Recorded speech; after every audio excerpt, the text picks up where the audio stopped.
Good morning and welcome to Off the Press on Plus TV Africa. My name is Felicity Ezewuike. Always a pleasure to be with you. I'm not alone this morning. I have a public affairs analyst who is a familiar face and shares his thought willingly with us here on the program. I'm talking about Gbolahan Olojede. Thank you very much for coming in. Good to be here. Good to have you. All right, let's get started. We have the Punch newspaper. This one says, outrage greets clamp down. Police arraign protesters. PDP, Serap, CDHR knock cops for brutalizing marchers. DSS secures order to detain Sowore for 90 days. That's the Revolution Now protest. That's the hashtag for you on the front page of the Punch newspaper. We're yet to hear the end of that. And then the very sad story about the 4 varsity students killed as Bauchi Bridge collapses. You find details of that story. There's it on your screen. On page 7, you will see the details of the story, but that's the picture of the bridge that is in contention at the moment. FG declares Monday, Tuesday as Eid al-Kabir holiday. 2 Chinese arrested for operating illegal waste factory. Stopwater bill Ruga SMBLF tells Lewan Enang. Let's just finish with the bottom here. We have FG probes Lekki strippers video, techno producer arrested. If you've been following our news, you would have heard that story already just moments ago. And then you also have the story on 10,000 graduates jostle for Ekiti primary school jobs. Kaduna to appeal ex-Zaki's Indian medical trips ruling. At the top of the paper, we have uproar as China ships used cars to Nigeria. Court freezes 9.9 billion naira accounts linked to Ambode. ACF attacks Afenifere Ohaneze for boycotting Abdusalami's summit. And Buhari inaugurates new ministers in August 21. That's some of the big stories on the front. Basically, almost all of them, actually. We have at the back page, democratization of violence. What's he talking about this morning? Go take a look. And on the back page, job seekers at the Ekiti State Universal Basic Education Board headquarters. I was one of these people. That was in 2006 or so, the federal teachers scheme. Okay. I pray I never, ever have to do that again. It was not a good experience. We were paid 10,000 naira, and you have to queue for hours to get that money. To get the 10,000. Well, it was helpful at the time. Were you eventually employed? Or yes, I was a federal teacher for a couple of... for 10,000 naira. For 10,000 naira.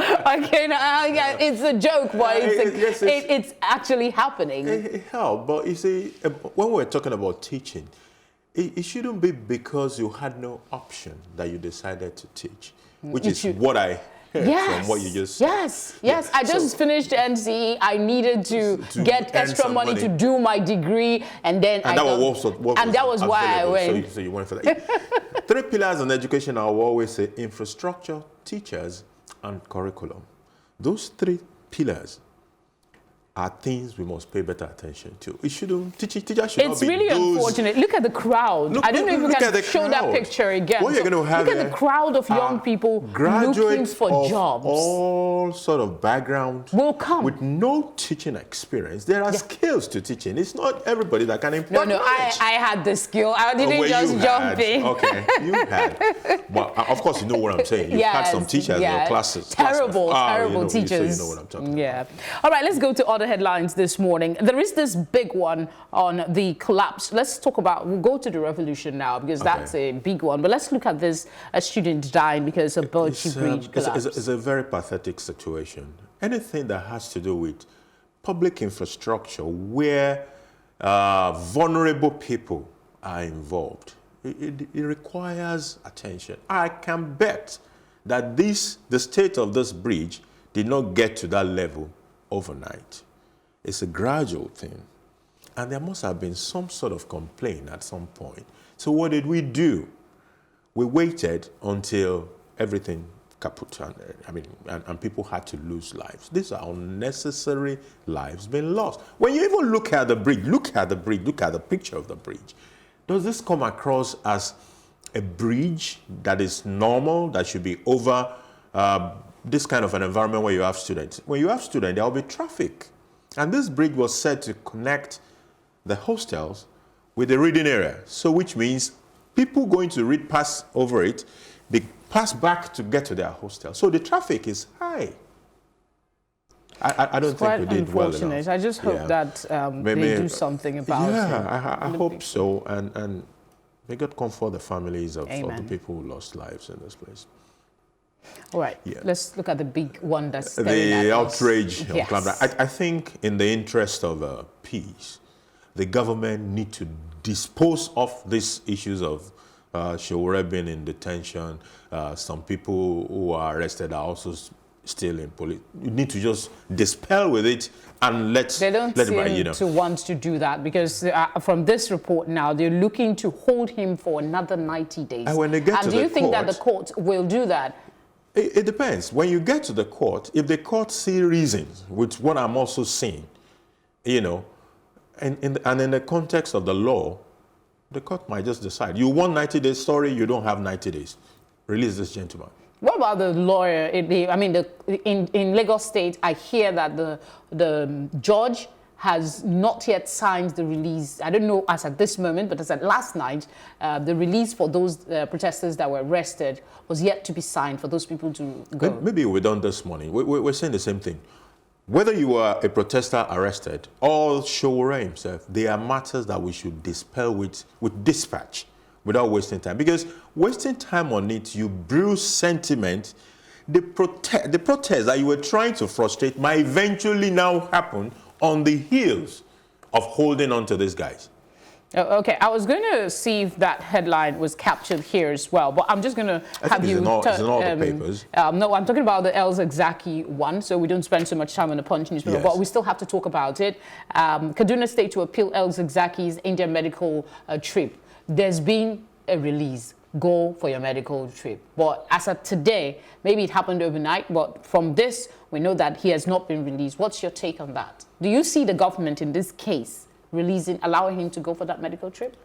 I think it's in the best interest of the prevailing security situation that he should be allowed to go on his medical trip. But do you see that happening? I think it will happen. I think the fact that we got to that point where the trial judge was able to say, you are allowed to go on this trip, I think he will go for the trip eventually. All right, we will do the Vanguard newspaper now. Revolution Now protest is still on the front page. DSS 6 court order to detain Sowore for 90 days. We've taken that already. Gbolahan has talked about it. Court fixes Thursday for ruling. A lawyer, 5 others arraigned. I'm okay. Happy protests took place. Sowore speaks from detention. Tackle complaint, don't arrest protesters. PANDEF tells FG and some other landers. Of course, the collapsed bridge is also captured here. Nigeria's complex, difficult to manage. That's IBB. Nigeria is complex, difficult to manage. Ndukwe MTN board a new phase of competition in telecom sector. For those that are interested in that little bit of business story there. Tackle security challenges now. Catholic bishops tell FG. COSA, I signed later, countering rape case at gunpoint.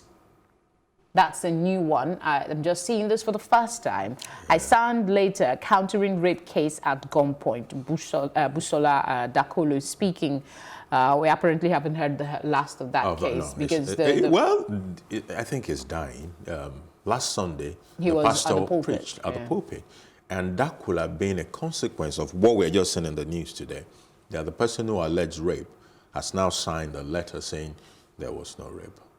It's quite interesting, the times we live in. I do encourage you to go read details of that story, so we don't just jump off this page and say that let's go follow up and see exactly what she said, and that's where you're coming to go get a copy of the paper. Now, a female banker killed, 2 guards injured as robbers attack bank in Ondo.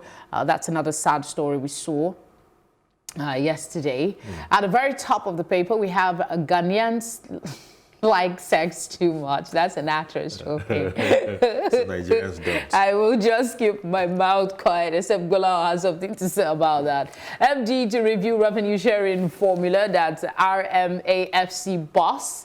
There's something on maritime there as well. LCCI Customs sealed deal on cargo clearing turnaround. See inside the Vanguard newspaper. Please, which of these would you want to pick on quickly? We can talk about the review of revenue sharing formula. by the Revenue Mobilization Commission. I think it's something worth looking at. But beyond reviewing the revenue sharing formula, that's between the federal government, the state government, and the local government, what we really need to do is to bake a bigger cake. You have the same size of cake. It was 5 to 2 to 1 before. You now say, okay, this same cake, it will now be 4 to 3. What have you done exactly? It's still the same amount of money circulating within the same elitist group. Nothing more. So beyond the changing the sharing formula, what is much more important is that we need to bake a bigger cake in this country. It's not enough. What we have at the center, it's not enough. Do you agree with IBB that Nigeria is... It's very complex, but you see, we're also the one making it more complex. We're making it more complex because we put a man in Abuja and expect him to know what is going on around the nooks and crannies of this country and to be able to touch their lives. It's not going to happen. No, but that's why we have state governors. That's why we have state governors. In my opinion, if you look at state, federal, and local government, I think the worst level of governance is actually happening at the state level, not federal or local government. But why the center is overburdened is because it took too much upon itself. And the lower arms of government, is it that that's their exclusive list, that only the center can speak about matters that concern this and this and this and this and that. Those are part of what are making it complex. If you devolve the power further down, look at the local government, for example.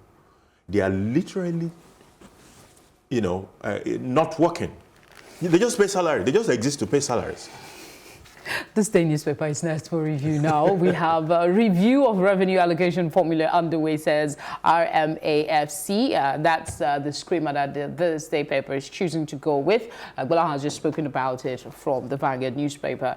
At the top of the ThisDay paper as well, you see point-of-sale transactions hit 634 billion naira in the first quarter of 2019, and 38.69 million bank customers now enrolled on BVN platform. That's good news to some degree, or don't you think so? Yes, it is good news, but we have to rev it up.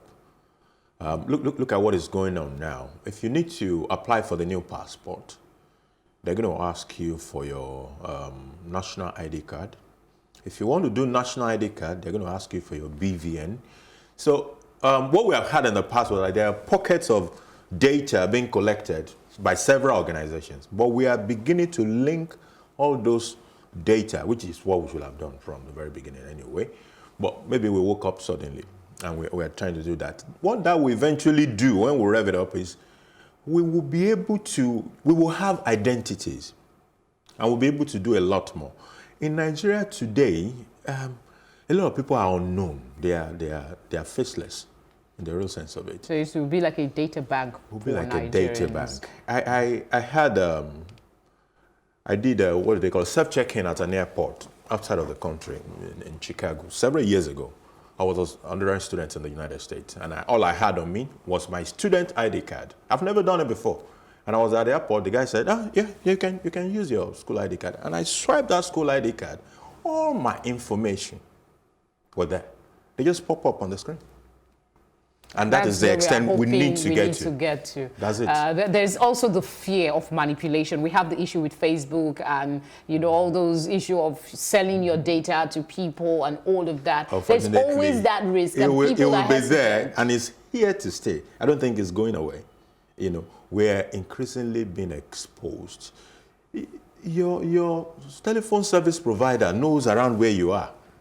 24/7. Even though sometimes I intentionally go and put up the location service, and then it will pop up and ask you, I need your location service to give you better service. Anyway, we have more stories here on ThisDay Newspaper. DSS silent on El Zakzaky court rules on Sowore tomorrow. Police charge Lagos protesters. That's all on the front page. And for a better Lagos, we have a smiling governor on the front page there. There you see him. We also have Buhari inaugurate ministers August 21. I guess that's when we get to know what their portfolios are. Maybe before. Maybe it could be a night before. A few days before. Okay. The bottom line is that we're wasting time. I don't know we struggled to make the time to do the confirmation by the Senate. And then 3 weeks after, 4 weeks after, we're dancing around again. So I don't understand what is special about this. If they were confirmed today, the next day we could swear them in. Why wait for 1 month to swear them in after they come? What do you think could possibly be the reason for the delay? Some politicking that's still going on. Even at this stage, yeah, after the you screening? have them without portfolios. So people are probably now lobbying for, I want to be this one, the so-called juicy positions. All right, let's see what's on the back page of ThisDay Newspaper. We have Chidi Amuta and today's cabinetary politics and governance. That's his thoughts this morning. There's a picture of our president right there. Go take a look at it much later. Is there something in particular you'd like to point out here before we move on? That's basically touched on that. Oil price drops below $60 over U.S.-China trade tensions. That portends very grave danger for our revenue as a country because we're still significantly dependent on oil. More than 50% of our revenue this year is coming from oil. And if the price starts to drop like this, it's going to spell doom for our revenue. It may get worse if China decide to be a partner to Iran and start picking oil from Iran. You know, and the message for us there is that we cannot afford to drop that ball of diversifying the economic base of this country. We are still heavily reliant on oil, and we don't even play the game. While America and Iran and China are playing games and Saudi, they are doing the game. We are just there. We are takers of prices. We don't influence anything. Whatever happens comes to us. We have so much to repair. Where do we start from? The nation is next for review this morning. We have 4 students die, 7 injured as campus bridge collapses. That's the sad screamer here. Insecurity. Bishops give federal government wake-up call. Again, the picture is on your screen of that very shaky bridge that students pass to get to the other side. And of course, we have the other one. I don't know if you can flip that now. Yes, there you have it. Insecurity. Bishops give federal government wake-up call. Time running out. Catholic bishops warn. Governors caution protesters. 6 charged with treason. Let's go to the top of the paper. Yeah, well, that's it. 9.9 billion naira fraud. EFCC to freeze Lagos accounts. We also have Buhari to swear in ministers August 21. We talked about that. Kwara will join EFCC to recover loot. A renowned artist Dale dies at 72. Nobel Prize author Morrison dies at 88. We have Etebo joins Stoke City this week. A bit of sports for you. On the back page, we have Louise Odion talking the return of Crest and Tuke. I think that's Keke Marwa now. The return of Crest and... Crest was in reference to Koza. Okay, you might want to go read that. I'm sure it's going to be an interesting one. I definitely will be reading it. Okay, let's get your thoughts quickly. On the Catholic bishop's warning, talking about a wake-up call, I don't know how deep a sleep should be about the insecurity situation of this country, that people still need to be woken up. We've been using cold water to wake them up, stick, everything that is possible. But it seems as if the government still has not been able to get on top of insecurity matters in this country. We need to do more. That is the truth. The people are losing faith in the capacity of their government to secure the environment, which is a primary responsibility of government. So government, I don't know whether it is still this wake up, but we will not lose hope. We will continue to talk about it until something happens. Well, Nigerians, we have a bottomless pit of hope and positivity. Even though we're dying, we're smiling. I just hope we wake up. It will boil over at some point. That's the truth. I'm certainly looking forward to a time where things will be better and our people will be a bit more committed. Our leaders, rather, will be a bit more committed to the process of helping us, live better lives, so to speak. Thank you very much for coming on the program. It's good to be here again. Always a pleasure to have you. Before we go, let's take a look at the complete sports quickly. quickly, we have some stories here. Ndidi guns for hat-trick of wins as EPL best tackler. Visa problem delays Onyekuru Monaco move. We also have United turned down chance to loan Yema. And then Lukaku faces 400,000 euro. That's a maximum fine after decision to go AWOL. All right, United close to reaching Eriksen agreement. Spurs lead Arsenal in continual race. That's about some of the headlines you'll see on the front page of the Complete Sports newspaper. Behind the Vanguard, we have the story here as well. Rooney signs for Derby County as player coach. Arsenal deal a reward for my long suffering, says Pepe. We also have AAG, Morocco 2019 must not be a jamboree, Legbele charges. All right, that's some of it for you. Belgian cyclist dies in crash. That's a sad one. May he rest in peace. That's where we wrap things up this morning and off the press. Thank you for your company. Please go take a look at the headlines and read the stories in depth for better understanding. Thank you again. Enjoy the rest of your day.